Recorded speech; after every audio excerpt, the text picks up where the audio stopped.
नमस्कार दोस्तों, मैं मनीष चंद्राकर आप सभी का स्वागत करता हूं योगेन साहू क्लासेस में। तो आज हम प्रैक्टिस सेट करने वाले हैं व्याख्याता गणित के। ठीक है, अभ्यास प्रश्न करने वाले हैं। तो पहला क्वेश्चन है दोस्तों आपके सामने,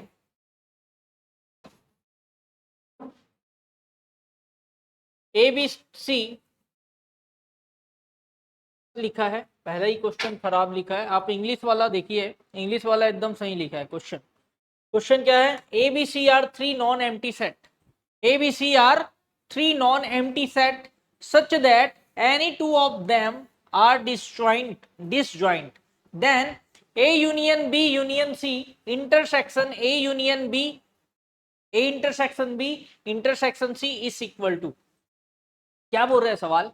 ए बी सी तीन नॉन एम्प्टी सेट हैं। तीन नॉन एम्प्टी सेट मतलब तीन अरिक्त समुच्चय हैं। ठीक है, और इस प्रकार है कि उनमें से दो दो सेट क्या है? असंयुक्त समुच्चय है। असंयुक्त बोले तो डिसजॉइंट। तो आपको इसका वैल्यू बताना है। ठीक है, तो जैसा कि हम जानते हैं दोस्तों, ए और बी डिसजॉइंट सेट होते हैं, असंयुक्त समुच्चय होते हैं। ए और बी डिसजॉइंट सेट होते हैं, असंयुक्त समुच्चय होते हैं यदि ए इंटरसेक्शन बी हमको क्या मिले दोस्तों? फाई मिले। ए इंटरसेक्शन बी क्या मिले हमको? फाई। तो इसको हम क्या बोलते हैं? असंयुक्त समुच्चय। अब भैया ए इंटरसेक्शन बी का मैं अगर सी के साथ, किसके साथ? सी के साथ क्या निकालूं? इंटरसेक्शन निकालूं। क्या निकालूं दोस्तों? इंटरसेक्शन। तो ए इंटरसेक्शन बी के जगह मुझे क्या रखना है? फाई। और इंटरसेक्शन सी मतलब फाई का किसी के साथ भी इंटरसेक्शन फाइंड करोगे, फाई का किसी के साथ भी उभयनिष्ठ फाइंड करोगे तो क्या मिलेगा दोस्तों? फाई मिलेगा। फाई का मतलब होता है रिक्त समुच्चय। क्या होता है? रिक्त समुच्चय, एम्प्टी सेट। लाइन समझ आ रहा है? ओके, चलिए हमको किसका वैल्यू पता चल गया? A intersection B intersection C का। मुझे किसका वैल्यू चाहिए भैया? Intersection A intersection B intersection C. देखिए मुझे इसका वैल्यू चाहिए, इसका वैल्यू चाहिए। तो A union B union C, इसको एज इट इज नोट किया। ठीक है, intersection A intersection B intersection C का वैल्यू क्या है दोस्तों? फाई है। क्या है? फाई। अब मैंने आपको बताया फाई, फाई बोले तो रिक्त समुच्चय, एम्प्टी सेट। रिक्त समुच्चय का किसी के साथ भी इंटरसेक्शन फाइंड करोगे, किसी भी सेट के साथ इंटरसेक्शन इंटरसेक्शन अर्थात सर्वनिष्ठ निकालोगे तो आपको क्या मिलेगा दोस्तों? फाई ही मिलेगा। क्या मिलेगा? फाई। तो मेरा आंसर हो जाएगा ऑप्शन डी। आंसर क्या हो जाएगा दोस्तों? Option D. क्लियर है? ओके, चलिए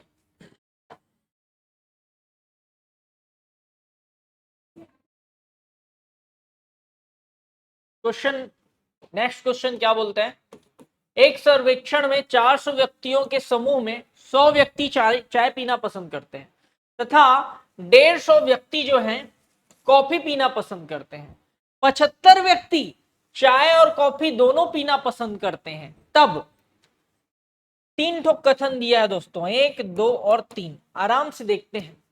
सबसे पहले तो क्वेश्चन को पढ़ते हैं भैया। एक सर्वेक्षण मतलब एक सर्वे में हमको पता चलता है कि 400 व्यक्तियों के समूह में 100 व्यक्ति चाय पीना पसंद करते हैं। तो चाय वाले को ना मैं ए से डिनोट कर रहा हूं, चाय ए से शो कर रहा हूं। ठीक है, तो चाय चाय पीने वाले, पसंद करने वाले कितने लोग हैं भैया? हमारे पास 100 लोग हैं। कितने लोग हैं? 100। ठीक है, अब 150 व्यक्ति क्या है? कॉफी पीने वाले हैं। 150 व्यक्ति क्या है? कॉफी पीने वाले हैं। Coffee N B equal to क्या ले लिया? 150 ले लिया दोस्तों। उसके बाद 75 व्यक्ति जो है चाय और कॉफी दोनों पीते हैं। चाय और कॉफी दोनों पीते हैं मतलब A intersection B, A intersection B कितना आ गया? 75। ठीक, अब मुझे मान लो निकालना है केवल चाय पीने वाले, केवल चाय पीने वाले निकालना है। यह है ना, पहला वाला ऑप्शन क्या दिया है? कथन 25 व्यक्ति केवल कॉफी पीते हैं। तो मुझे केवल कॉफी पीने वाले निकालना है। तो केवल कॉफी पीने वाले निकालने के लिए इस 150 में मैं 75 को माइनस कर दूंगा। केवल कॉफी पीने वाला निकालना है तो मैं क्या करूंगा दोस्तों? 150 में 75 को माइनस कर दूंगा। क्यों माइनस करूंगा? क्योंकि इस 75 में वो लोग भी शामिल हैं जो चाय पीते हैं। मेरी बात समझ आ रही है? कॉफी पीने वाले कितने लोग हैं? 150 लोग हैं। और मैंने बोला कि इसमें से 75 लोग ऐसे हैं जो चाय और कॉफी दोनों पीते हैं। तो 150 में अगर 75 को घटा दिया तो मुझे मिल जाएगा केवल कॉफी पीने वाले। तो 150 में 75 को घटाया दोस्तों, 75 आ रहा है। लेकिन कथन में दिया है 25 व्यक्ति केवल कॉफी पीना पसंद करते हैं, चाय नहीं। मतलब ये मेरा गलत हो गया। पहला कथन गलत हो गया दोस्तों। पहला कथन क्या हो गया भैया? गलत हो गया।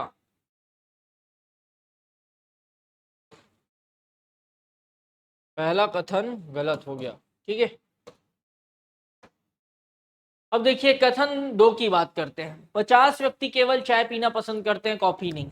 तो केवल चाय पीने वाले, केवल चाय पीने वाले निकालना है।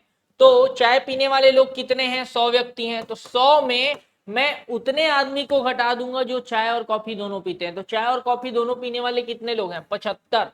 तो 100 में 75 को घटा दूंगा दोस्तों, क्या आ जाएगा? 25। 100 में 75 को घटा दूंगा तो क्या आ जाएगा? 25।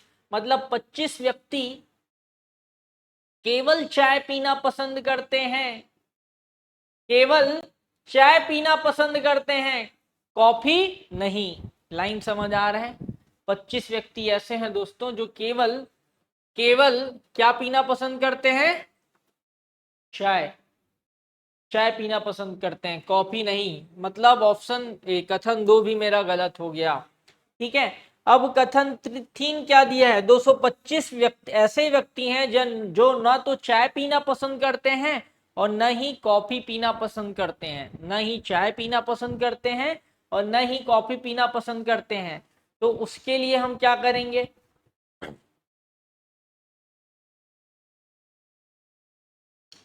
उसके लिए हम क्या करेंगे दोस्तों? सबसे पहले हम N A intersection A union B निकालेंगे। क्या निकालेंगे जी? ए यूनियन बी। इधर आ जाओ।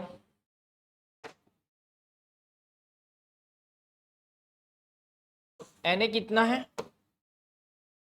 एन ए कितना है भैया? चाय पीने वाले कितने लोग हैं? 100 लोग हैं। कॉफी पीने वाले कितने लोग हैं? 150 लोग हैं। और दोनों पीने वाले कितने हैं? दोनों पीने वाले कितने हैं? 75 लोग हैं, है ना? तो कथन 1 कथन 2 पे हमने बात कर लिया। ठीक है, कथन 3 पे बात करना है। तो उसके लिए मैं क्या निकालूंगा? A union B.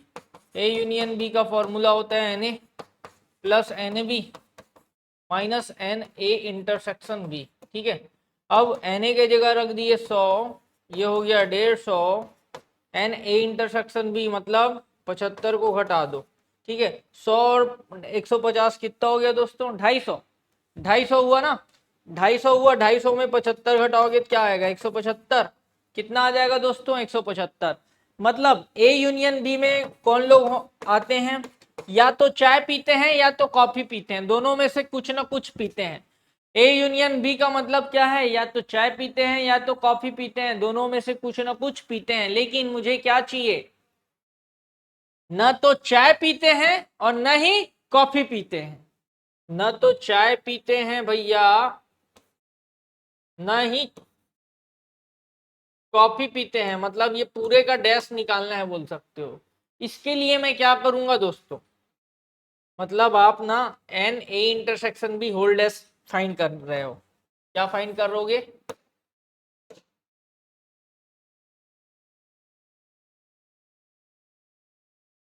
N A union B whole dash आपको फाइंड करना है।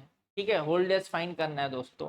होल डैश फाइंड करना है तो क्या करोगे? यूनिवर्सल सेट में, यूनिवर्सल सेट में हम क्या करते हैं? माइनस कर देते हैं सेट को। तो ए यूनियन बी, इसको माइनस कर दूंगा। कहने का मतलब एन यू में एन ए यूनियन बी को माइनस कर दूंगा। तो एन यू कहने का मतलब सार्वत्रिक समुच्चय किसको शो कर रहे हैं? 400 व्यक्तियों को। किसको शो कर रहे हैं? 400 व्यक्तियों को। तो मुझे एन यू के जगह रख दूंगा 400 और ए यूनियन बी के जगह क्या रखूंगा? 175। 400 में 175 घटाओ, क्या आएगा? 225। क्या आएगा दोस्तों? 225 आएगा। लाइन क्लियर हो रहा है क्या? पक्का? ठीक है, चलिए आगे बढ़ जाते हैं फिर। तो कथन 3 मेरा एकदम सही होगा, कथन 3 सही हो जाएगा दोस्तों, है ना? ठीक है, ठीक।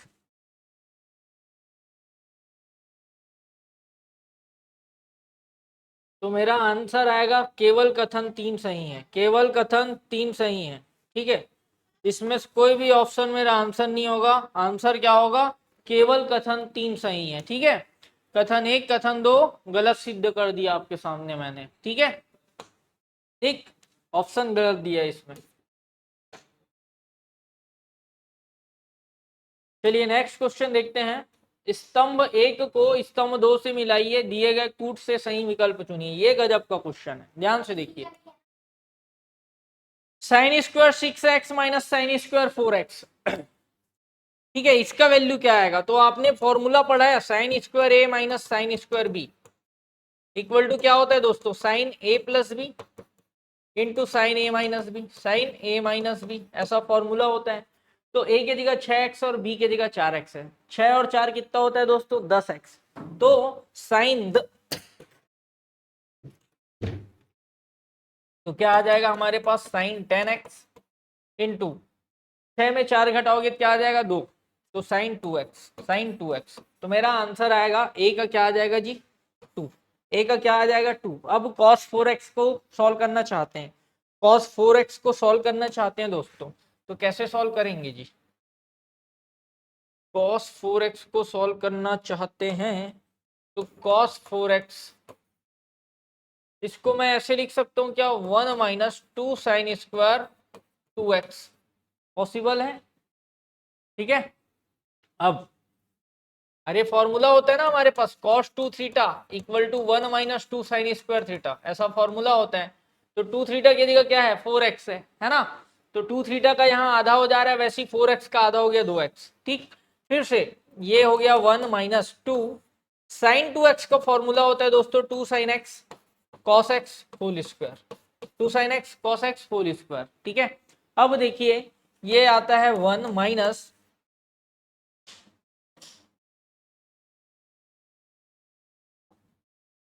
1 माइनस 2, 2 का वर्ग हो गया 4 sign square x into cos square x मिलेगा।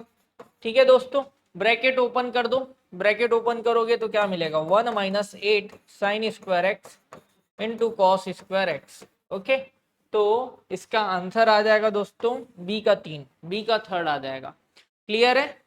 ओके, चलिए अब ऑप्शन सी का क्या आएगा? मतलब सी का क्या आएगा?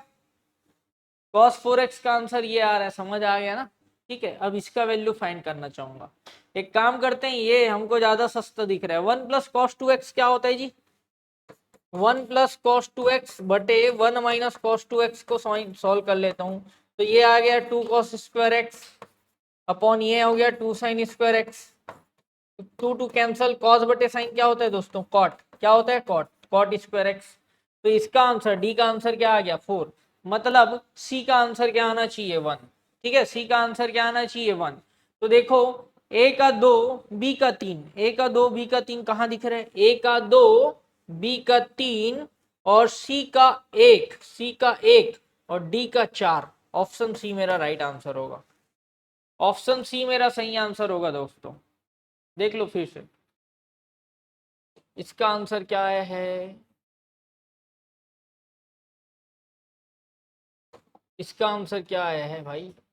इसका आंसर आया है ये, बता देता हूँ यार। इसका आंसर आया है ये, इसका आंसर आया है ये, इसका इसका आया है ये और इसका आ गया है ये। ठीक है, तो मेरा ऑप्शन सी सही आंसर होगा, ऑप्शन सी मेरा राइट आंसर होगा। ठीक है, चलें आगे।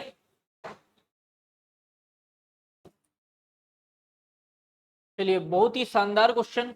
क्या बोलते हैं क्वेश्चन? क्वेश्चन क्या बोलता है? 1 plus ten square 45 minus A upon 1 minus ten square 40 minus 45 minus A. इसका वैल्यू आपको बताना है, इसका वैल्यू आपको बताना है दोस्तों, फाइंड करना है इसका वैल्यू। तो आप भली भांति जानते हैं हमारे पास फॉर्मूला होता है cos 2 थीटा। क्या? cos 2 theta equal to 1 minus ten square theta upon 1 plus ten square theta, ऐसा फॉर्मूला होता है दोस्तों। cos 2 थीटा इक्वल टू क्या? 1 minus ten square theta upon 1 plus ten square theta.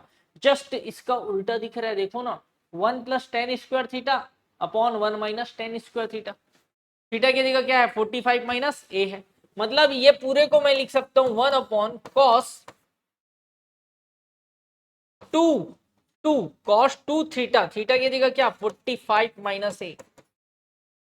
तो ये मिलेगा दोस्तों 1 अपॉन कॉस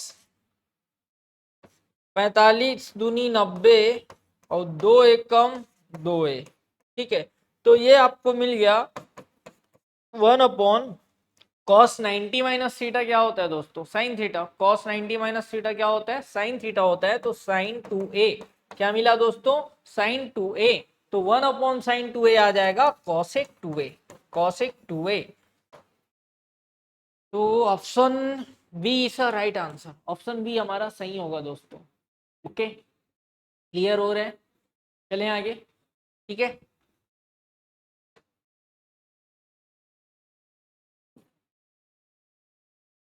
चलिए क्वेश्चन नंबर 7 बहुत ही शानदार और जानदार क्वेश्चन है। ये क्वेश्चन, ये जो क्वेश्चन है आपको शिक्षक भर्ती, व्याख्याता भर्ती में 2019 और 2023 दोनों बार एग्जाम में पूछा गया है जी।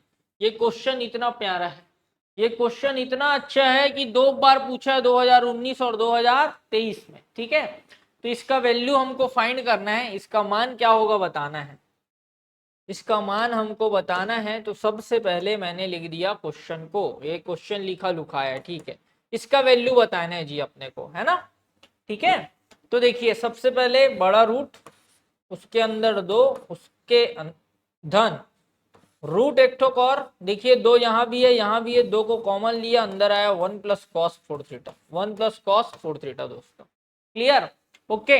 और हमने अभी कुछ देर पहले फॉर्मूला पढ़ा, 1 प्लस कॉस 2 थीटा क्या होता है? 2 कॉस स्क्वायर थीटा होता है। क्या होता है? 2 कॉस स्क्वायर थीटा होता है। नहीं दिख रहा है क्या? ये देखो फिर से लिख रहा हूँ, 1 प्लस कॉस 2 थीटा क्या होता है भैया? 2 कॉस स्क्वायर थीटा होता है ना? तो ये रूट आया, ये 2 plus 2 into 1 plus cos 4 theta क्या आएगा? 2 कॉस स्क्वायर 2 थीटा आएगा। अब देखिए रूट, ये 2 का 2 प्लस 2 गुणित 2 है तो रूट से बाहर हो गया, स्क्वायर है तो रूट से बाहर हो गया, कॉस 2 थीटा आया। फिर से 2 दोनों में है तो 2 को कॉमन लिए, 1 प्लस कॉस 2 थीटा आया दोस्तों, 1 प्लस कॉस 2 थीटा आया दोस्तों। फिर ये root 2 into 1 plus cos 2 theta क्या आएगा? 2 cos square theta, 2 cos square theta, तो 2 का जोड़ी बन गया, तो 2 रूट से बाहर आ गया, है ना? स्क्वायर है तो भी रूट से बाहर आएगा, तो 2 कॉस थीटा मेरा आंसर आएगा। इसका आंसर क्या आ जाएगा? 2 cos theta, option D. Clear है? ठीक है, तो ये बहुत इंपॉर्टेंट क्वेश्चन बोल सकते हो, 2 बार पूछ चुका है इसमें इसको। ठीक है, व्याख्याता भर्ती में। ठीक है, चलिए आगे बढ़ जाते हैं।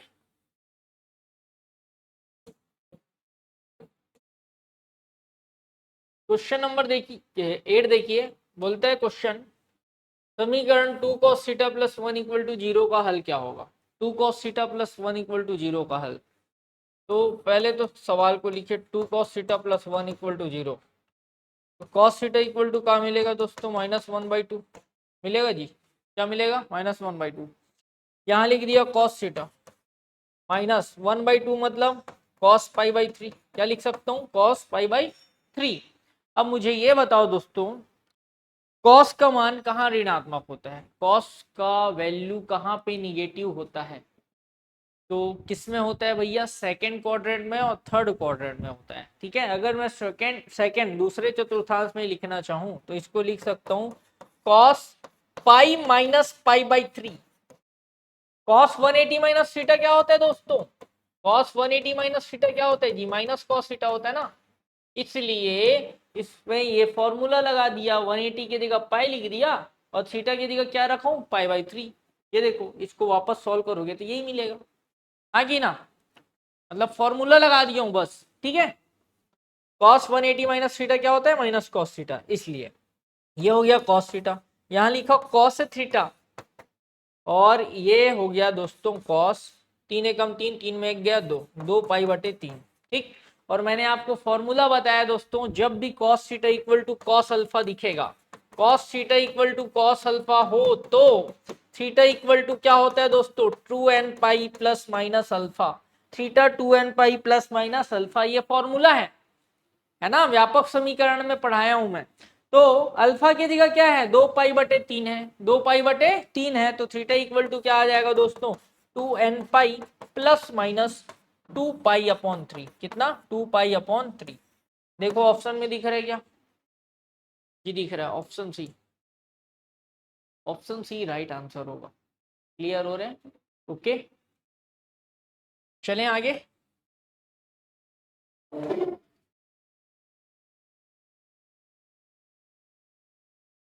चलिए बहुत बढ़िया सवाल, सम्मिश्र संख्या 1+2i/1 - 3i का पूर्णांक क्या होगा, ठीक है ना।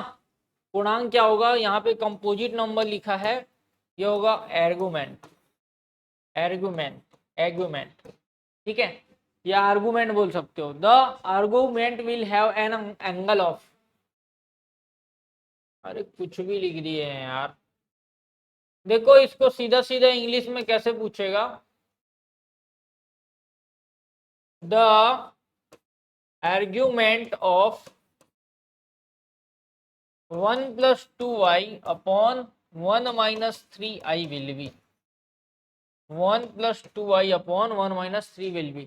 आर्गुमेंट फाइंड करना है दोस्तों, पूर्णांक फाइंड करना है, तो पूर्णांक निकालना है, तो देख लेते हैं कैसे निकालेंगे। सबसे पहले इसको जेड के इक्वल मान लिया, 1+2i/1 - 3i, ठीक है, ओके। मानना है तो मानो, नहीं तो डायरेक्ट सॉल्व कर सकते हो, ठीक है, कोई दिक्कत नहीं।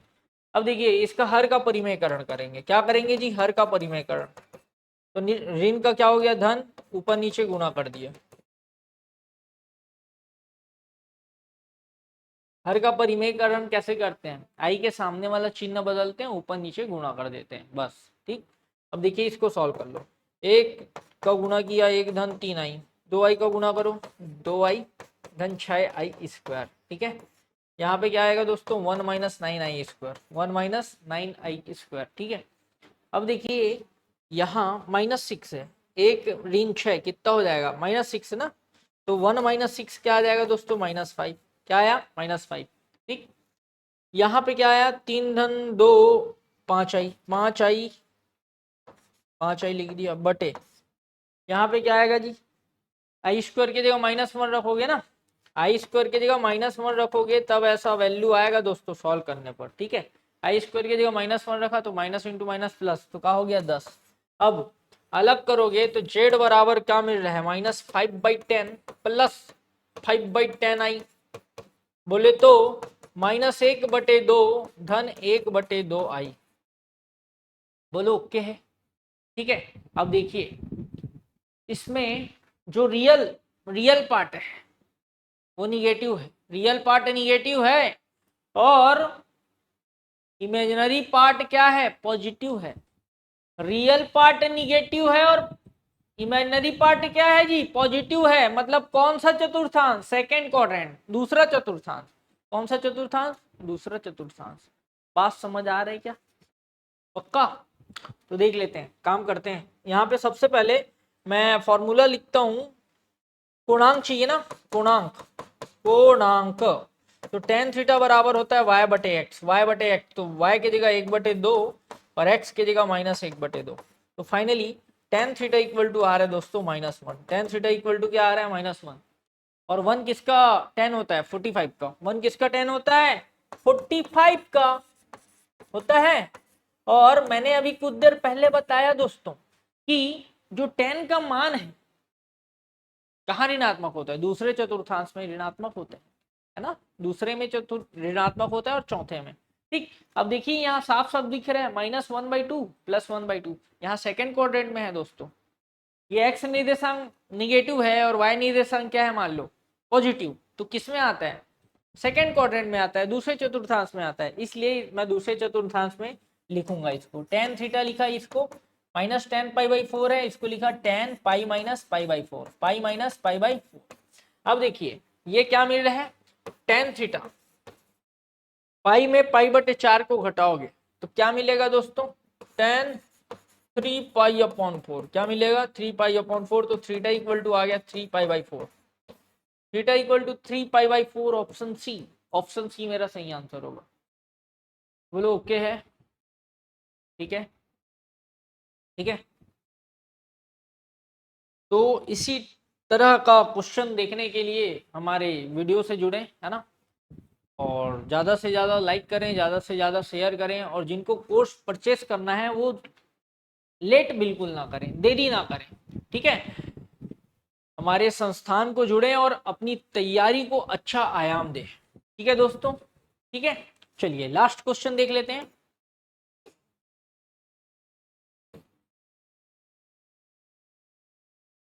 देखिए बहुत बढ़िया सवाल, कथन वाला है।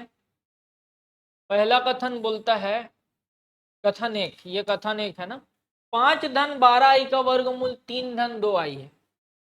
5 धन 12 आई का वर्गमूल धन ऋण 3 धन 2 आई है, ठीक है। तो ठीक है ना, इसका वर्गमूल 3 धन 2 आई है, तो सीधा सीधा इसका वर्ग करके देख लो, इसका स्क्वायर करके देख लो जी। The square root of 5 plus 12 I is 3 plus 2 I, plus minus 3 plus 2 I, ठीक है। तो वो पता करना है तो 3 प्लस 2 आई का होल स्क्वायर करके देख लो, क्या आएगा 9, 3 का स्क्वायर 9, प्लस 3 3 जाओ 9, 9 2 जा 2 3 जा 6, 6 2 जा 12, 12 आई, प्लस 2 आई का स्क्वायर क्या हो गया 4 आई का स्क्वायर। अब ये हो गया 9, और आई स्क्वायर की जगह माइनस 1 रखा, तो 9 माइनस 4 क्या होता है दोस्तों 5, 5 धन 12 आई। मैं क्या बोला समझ आ रहा है, अरे आई स्क्वायर की जगह माइनस 1 रख दिया, 4 गुणित माइनस 1 माइनस 4 होगा ना, तो 9 में 4 गया 5 धन 12 आई, ठीक है। तो इतना फास्ट तो करना ही पड़ेगा भाई, लेक्चरर का तैयारी कर रहे हैं क्योंकि, ठीक है। तो इसका स्क्वायर क्या आ गया 5 धन 12 आई आ गया, मतलब 5 धन 12 आई का वर्गमूल प्लस माइनस 3 प्लस 2 आई है। अगर मैं माइनस भी इसके सामने लगाऊं और पूरे का स्क्वायर करूं तो मुझे आंसर यही मिलेगा, इसका ये पूरे का स्क्वायर क्या मिलेगा, यही मिलेगा 5 धन 12 आई। तो मेरा 5 धन 12 आई का वर्गमूल प्लस माइनस 3 प्लस 2 आई है, ये एकदम राइट है जी, एकदम सही है, सच है। अब सेकंड बोलता है 1 प्लस आई अपॉन 1 माइनस आई का संयुग्मी माइनस आई है, ठीक है। तो सबसे पहले मैं इसको सॉल्व कर लेता हूं, 1 upon I, sorry 1 plus I upon 1 minus I, हर का परिमेयकरण करो, तो 1 plus I into 1 plus I, ये हो गया 1 minus I into 1 plus I. क्या किया, नीचे का चिन्ह बदला, ऊपर नीचे गुणा कर दिया बस। अब ए धन बी होल स्क्वायर का फॉर्मूला लगा दो यहाँ पे, तो 1 प्लस आई स्क्वायर प्लस 2 आई, यहाँ पे क्या आएगा 1 स्क्वायर माइनस आई का स्क्वायर, ठीक है। आई स्क्वायर की जगह माइनस 1 रखूंगा, क्या रखूंगा माइनस 1, तो ये 1 माइनस 1 प्लस 2 आई बटे में 1 माइनस माइनस 1, ठीक है जी, ठीक। तो एक और एक खत्म हो गया, कैंसल हो गया जी। यहाँ पे आया दोस्तों 2 आई बटे 2, 2 एक कम 2, ठीक है। क्या मिल रहा है आई, ये पूरे का वैल्यू क्या मिल रहा है जी आई, और इसका संयुग्मी क्या होगा, संयुगी का संयुग्मी, संयुग्मी मतलब कॉन्जुगेट, संयुग्मी मतलब कॉन्जुगेट। संयुग्मी कैसे निकालते हैं, आई के सामने के चिन्ह को बदल देते हैं, 5 आई का माइनस 5 आई, 5 धन 3 आई है उसका 5 ऋण 3 आई, ठीक है। जैसे 5 ऋण 3 आई है उसका संयुग्मी निकालना है, 5 ऋण 3 आई का संयुग्मी निकालना है, तो क्या बोल दूंगा 5 धन 3 आई। जस्ट आई के सामने का चिन्ह क्या करना होता है, चेंज करना होता है दोस्तों। आई के सामने का चिन्ह क्या करना होता है दोस्तों, चेंज करना होता है। तो यहाँ आई का संयुग्मी क्या हो जाएगा, माइनस आई आ जाएगा। तो यहाँ क्या दिया है, का संयुग्मी माइनस आई है, मतलब ये भी कथन सही है ना। Statement 1 is true and statement 2 is false, ये गलत हो गया, ये भी गलत हो गया। कथन 1 और 2 दोनों सत्य है, कथन 1 और 2 दोनों सत्य है, मतलब हमारा दोनों कथन सही है, ठीक है दोस्तों। तो इसी टाइप का वीडियो देखने के लिए चैनल को सब्सक्राइब करें दोस्तों, और अपने मित्रों से, अपने दोस्तों से और अपने फैमिली से क्या करें, शेयर करें, ठीक है, ठीक है। और जिनको कोर्स परचेस करना है वो जल्दी खरीदें, है ना। और बढ़िया से प्रैक्टिस करें सवाल का। ठीक, thank you, have a nice day. मिलते हैं नेक्स्ट वीडियो में, तब तक के लिए जय श्री राम।